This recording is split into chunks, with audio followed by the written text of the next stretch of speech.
We're also going to harvest this lettuce. It's bolted because, of course, it's hot, so it grows nice and tall to reach the sunlight.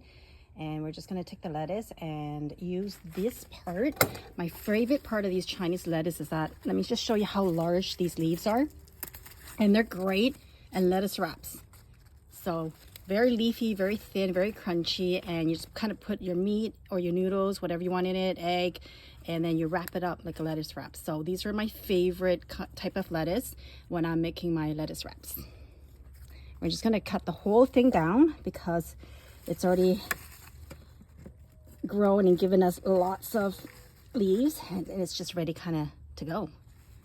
It's sort of like reminds me of a Christmas tree in August. So pretty, and we're gonna get lots of leaves from it to do our wraps.